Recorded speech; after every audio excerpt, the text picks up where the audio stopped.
बोलिए सतगुरु बंदी छोड़ कबीर साहिब की जय हो। सतगुरु मदनपति साहिब की जय हो। सतगुरु वैराग साहिब की जय हो। सभी संतों की जय हो, सभी भक्तों की जय हो।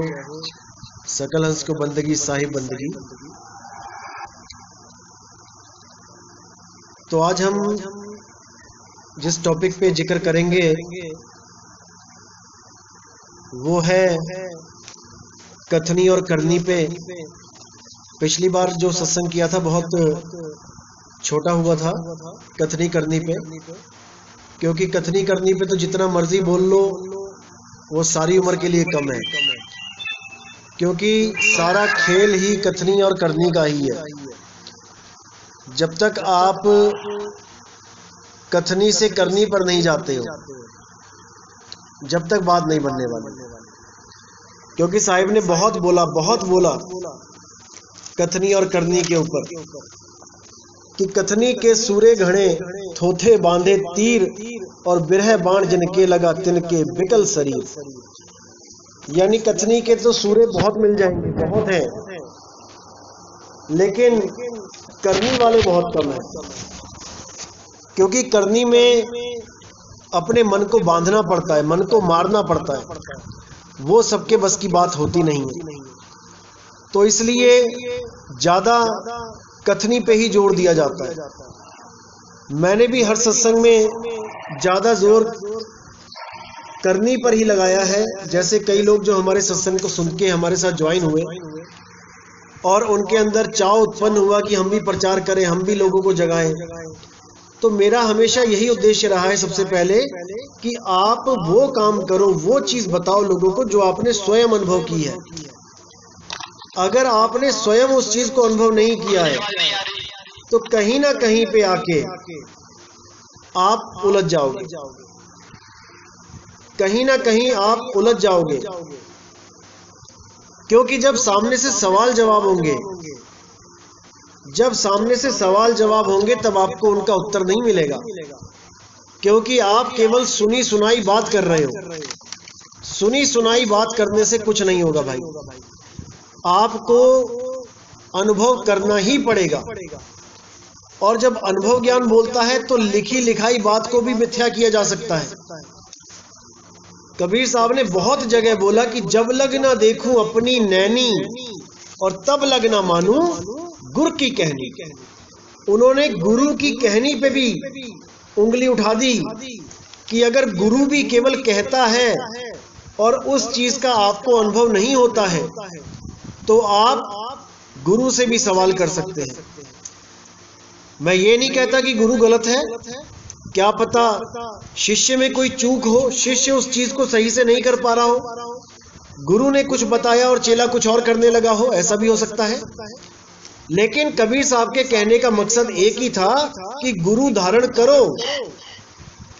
जब लग गुरु धारण नहीं करोगे, जब लग मन मति ही के अनुसार चलोगे, अपने मन के अनुसार चलोगे, और जब गुरु धारण कर लोगे तो गुरु मति के अनुसार चलोगे, गुरुमुख हो जाओगे।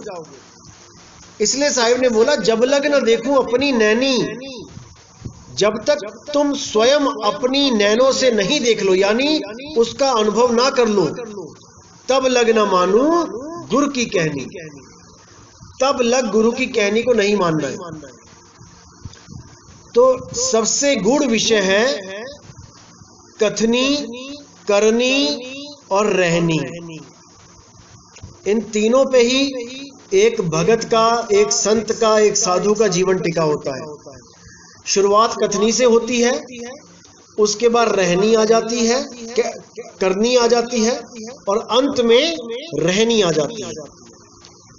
पहले कथनी से शुरुआत होती है, धीरे धीरे धीरे कथते कथते उसको स्वयं ये लगने लगता है। जो नए नए साधु आते हैं, आपने देखा होगा छोटे छोटे साधु, नई नई उम्र के साधु, वो शुरू में पूरा जैसे नया नया मुल्ला बांग बहुत ऊंची मारता है, वैसे ही नया नया साधु बहुत ज्यादा बोलने में जोर लगाता है कि मैं सारी दुनिया को जगा दूं। छोटी छोटी उम्र के साधु देखे मैंने, 20 साल के, 18 साल के, बहुत बहुत बोलने में निपुण, लेकिन अनुभव पूछो तो 0/0। अनुभव के नाम पे कुछ भी नहीं। केवल साखियां याद कर ली, केवल उनके अर्थ बताने शुरू किए। जब अनुभव ज्ञान पूछो तो कुछ भी नहीं। तो साहिब ने कहा कि कथनी कर करके जब खुद को शर्म आने लग जाती है, खुद को यह एहसास होता है कि मैं सबको बता रहा हूं लेकिन मुझे ही नहीं पता है, मुझे कुछ करना चाहिए, तब वो करनी में आ जाता है। कथनी को त्याग के करनी में आ जाता है और करनी करते करते करते करते जब वो रहनी में आता है तब वो पूर्ण संत कहलाता है। इसलिए साहिब ने बोला, करनी करे सो पुत्र हमारा और कथनी कथे सो नाती, रहनी रहे सो गुरु हमारा, हम रहनी के साथी।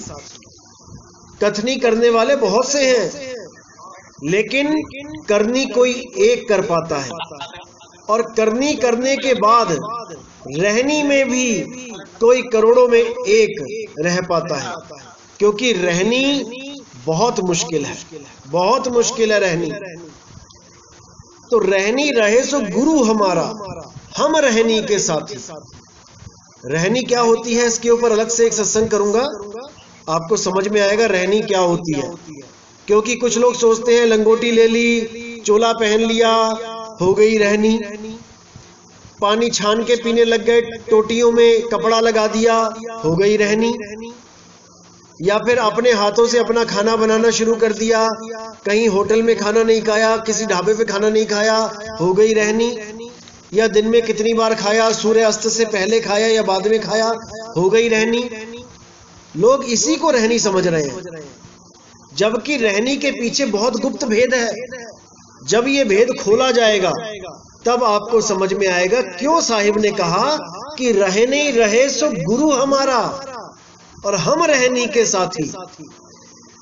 कथनी के और करनी के, इन दोनों के, इनको गुरु नहीं बोला, क्योंकि कथनी तो कोई भी कथ सकता है, एक साधु भी कथ सकता है, एक बैरागी भी कथ सकता है, एक गृहस्थी भी कथ सकता है। कथनी कथने में क्या जाता है, जुबानी तो हिलानी है। और करनी में क्या है, करनी एक गृहस्थ भी कर सकता है, जो घर में रह रहा है अपने बीवी बच्चों के साथ, वो भी करनी कर सकता है, जो गुरु कह रहा है उसको कर सकता है। लेकिन रहनी ये ना तो कोई जगत वाला कर सकता है और ना ही कोई गृहस्थ कर सकता है। रहनी सबसे ऊंचा स्थान है, रहनी सबसे ऊंची अवस्था है। जब रहनी के बारे में समझ में आएगा आपको, तब आपको समझ में आएगा कि साहिब ने क्यों कहा कि जंगल ना होते तो मोर कहां छुपते और साधु ना होते तो चोर कहां छुपते। ये साखी कबीर साहब ने क्यों बोली, ये रहनी के ऊपर बोली है, ये कहनी और करनी के ऊपर नहीं बोली, ये रहनी के ऊपर बोली है। तो इस रहनी के ऊपर जब सत्संग करेंगे तब आपको हर चीज समझ में आएगी। अभी क्या है, अभी किस पे विचार करना है, करनी पे। अभी आप करनी पे फोकस करो, जो गुरुजी ने बताया है उसको तन मन धन से करो, उसको पूरी लगन से सच्ची श्रद्धा से करो, उसको पूरे विवेक के द्वारा पूरे विश्वास से करो। क्योंकि आपको पता है कि लोग भ्रमित करने में लगे हुए हैं। ये प्राइम टाइम है, ये प्राइम टाइम है निकलने का भी और भ्रमित होने का भी। इस प्राइम टाइम में आप निकल भी सकते हो यहां से, और आप 99 पे पहुंच के, जैसे सांप सीढ़ी में 99 पे पहुंच के जो सांप डसता है तो सीधे 8 नंबर पे लेके आता है, तो आप वहीं पहुंच जाओगे। अगर आपने विवेक की तलवार को हल्का सा भी जंग लगने दिया तो आप खत्म, मारे गए। इस युद्ध में आपकी हार हो जाएगी, क्योंकि ये युद्ध सत्य असत्य का युद्ध है, ये भीषम भीषा का युद्ध है। ये कोई छोटा मोटा युद्ध नहीं है, ये 1,84,000 को खत्म करने का युद्ध है, ये मनुष्य चोले को भी खत्म करने का युद्ध है। अब नहीं आना है मनुष्य चोले में भी, इसी एक जन्म में पार होना है। और एक जन्म में पार कौन होता है, जो 100% श्योर होता है, जिसका पूर्ण विश्वास होता है शब्द गुरु पे, जो शब्द गुरु को प्राप्त करके सदा सदा के लिए निकलने के लिए तैयार रहता है। हर क्षण, हर मिनट, हर सेकंड वो तैयार है कि मैं जाना चाहता हूं, मैं निकलना चाहता हूं। शरीर छोड़ने के लिए सदा सदा तैयार है, केवल वही इस धर्म युद्ध को जीतेगा, अन्यथा सबके सब 84 में ही जाएंगे। क्योंकि बार बार ये इंसानी चोला नहीं मिलता कि कोई कहे कि बार बार मिल जाता है। जैसे कई पंथ ये दावा करते हैं कि कुत्ते का बच्चा कुत्ता होता है, हाथी का बच्चा हाथी होता है, सांप का बच्चा सांप होता है, इसी प्रकार आदमी जब मरता है तो आदमी का ही बच्चा होके पैदा होता है, क्योंकि पहले भी वो आदमी का ही बच्चा होके पैदा हुआ था। अब उन लोगों को ये नहीं समझ में आता कि जीवात्मा तो ड्राइवर है और शरीर गाड़ी है। अब बस का बच्चा बस होगा, कार का बच्चा कार होगा, स्कूटर का बच्चा स्कूटर होगा। अरे भाई वो होगा तब जब सांचा एक होगा। जैसे स्कूटर बनाने वाली कंपनी के पास एक सांचा होता है, लोहे को पिघला पिघला के उसी सांचे में ढालती है। तो जो कंपनी स्कूटर बनाती है, जो मॉडल स्कूटर का होता है, उसमें स्कूटर ही स्कूटर तैयार हो रहे हैं। स्कूटर के सांचे में बस नहीं बन सकती, स्कूटर के सांचे में साइकिल नहीं बन सकती, स्कूटर के सांचे में स्कूटर ही निकलेगा, स्कूटर ही बनेगा। लेकिन मेरे भाई, जो स्कूटर को चलाने वाला है, जो जीवात्मा है, वो सब गाड़ियां चलाता है। वो साइकिल पे बैठता है तो साइकिल चलाता है, वो कार में बैठता है तो कार चलाता है, वो बस में बैठता है तो बस चलाता है, वो हवाई जहाज चलाता है, वो पानी का जहाज चलाता है, वो कुछ भी चला सकता है। वो सांचे में नहीं आता कि वो आदमी का बच्चा आदमी बनेगा। अरे ये शरीर है भाई, माँ के गर्भ में जो सांचा तैयार किया गया है, उस गर्भ में से आदमी का बच्चा ही पैदा होगा।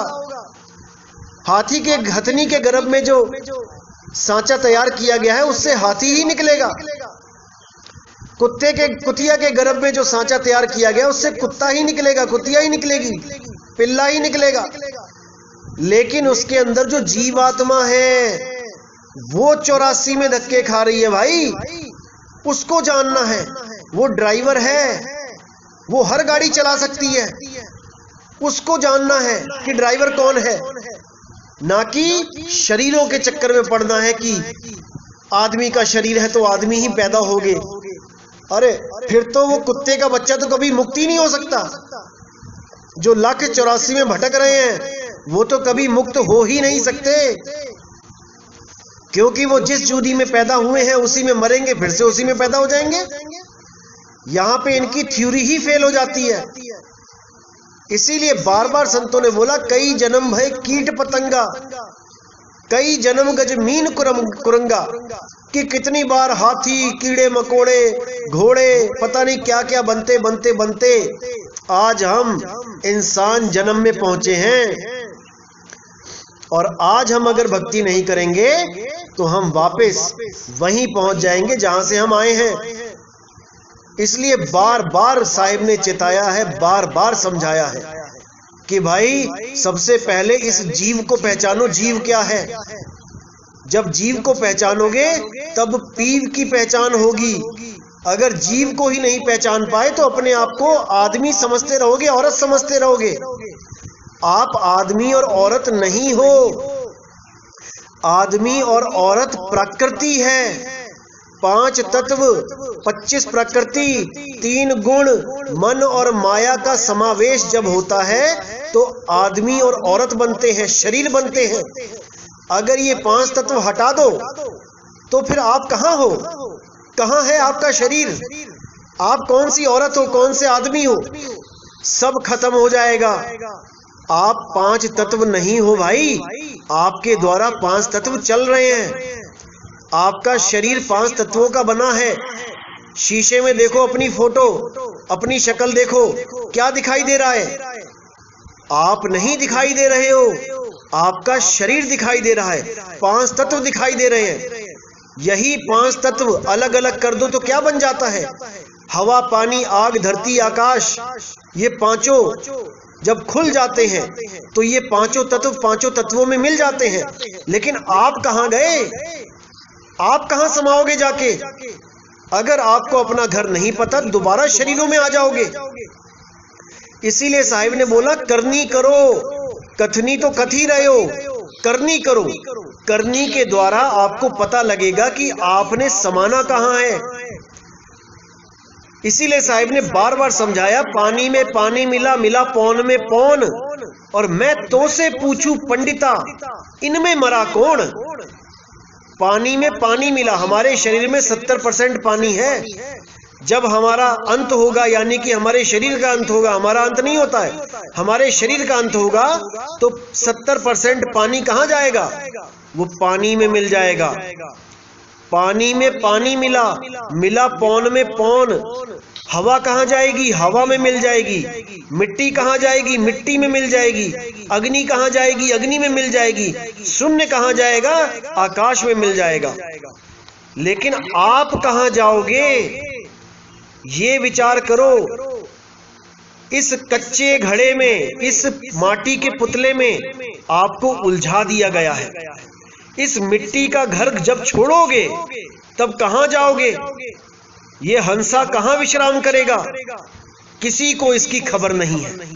सबके सब इसी 5 तत्वों में ही अपने आप को सत्य मान रहे हैं कि यही शरीर मेरा है।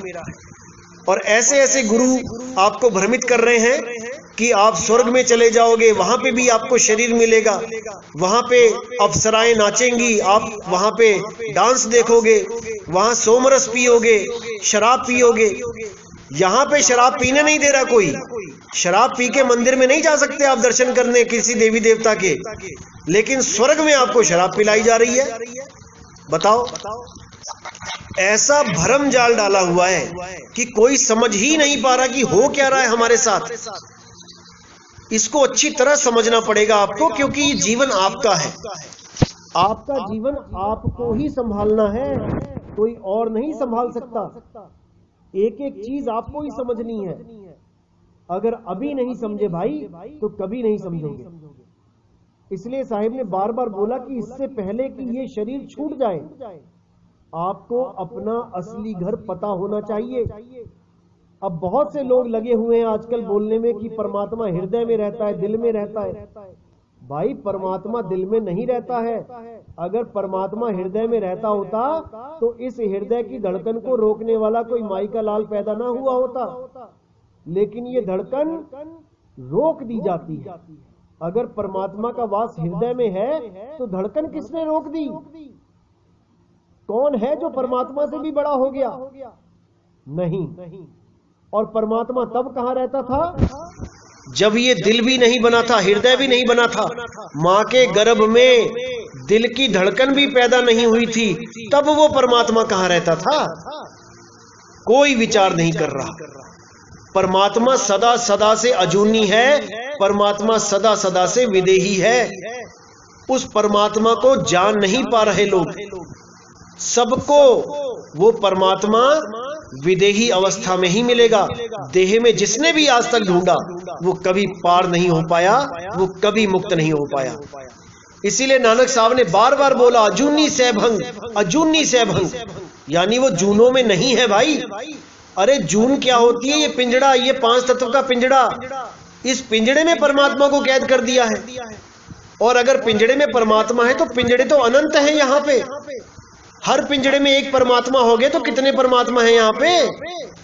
अरे भाई, जो पिंजड़े में बैठा है वो जीवात्मा है। उस जीवात्मा को मुक्त करना है। जब तक जीवात्मा की मुक्ति का साधन नहीं मिला, जीवात्मा के निकलने का रास्ता नहीं मिला, जीवात्मा के समाने का रास्ता नहीं मिला उस मालिक में, जब तक ये बार बार जन्मों में आएगी, बार बार भटका खाएगी। अच्छी तरह समझना है इस चीज को, क्योंकि भ्रमित करने वालों का कुछ नहीं जाता। उन्होंने तो जुबान हिलानी है और आपके दिमाग में शक का बीज डाल देना है, लेकिन जीवन आपका खराब होगा। इसलिए कोई भी कदम उठाने से पहले 1000 बार सोचना है, 1000 बार समझना है, क्योंकि एक बार अगर ये समय चला गया तो मेरे भाई वापस तो नहीं आता। आज बहुत से लोग बातें करते हैं जीवित गुरु की जरूरत नहीं है, ग्रंथों में से ही पढ़ के समझ लो। अरे भाई, ग्रंथ भी तो जीवित गुरु नहीं लिखे हैं। क्या ग्रंथ परमात्मा ने लिखे हैं आके? अरे जीवित गुरु ने ही अपनी सोच के अनुसार, अपने अनुभव के अनुसार ग्रंथ लिखे हैं। तुम उनकी लिखी हुई को मान रहे हो, और अगर वही जीवित गुरु आके आज ज्ञान देने लगे तो उसको कहते हो तुम देही गुरु हो। अरे जो वाणी तुम बोल रहे हो वो भी तो देही गुरु ने ही लिखी है, वो भी तो देही गुरु ही समझा रहा है। अगर वही देही गुरु आज आके बोल के समझाने लग जाए तो ये लोग तो उसको भी कहेंगे कि तू है कौन, हम तेरी कही को नहीं मानते, हम लिखी को मानते हैं। बताओ, लिखी को मान रहे हैं और जो लिख के गया है उसको नहीं मान रहे हैं। ऐसा मूर्ख बन गए हैं ये लोग और ऐसा मूर्ख बना रहे हैं ये लोग। लेकिन आपने सचेत रहना है, सावधान रहना है, क्योंकि बहुत से आएंगे बहुत से जाएंगे। 2020 आ गया है, ये 2020 सत्य असत्य का निवेड़ा करके जाएगा।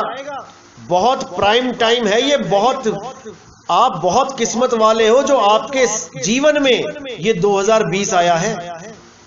कबीर साहब ने बहुत महिमा गाई है इसकी।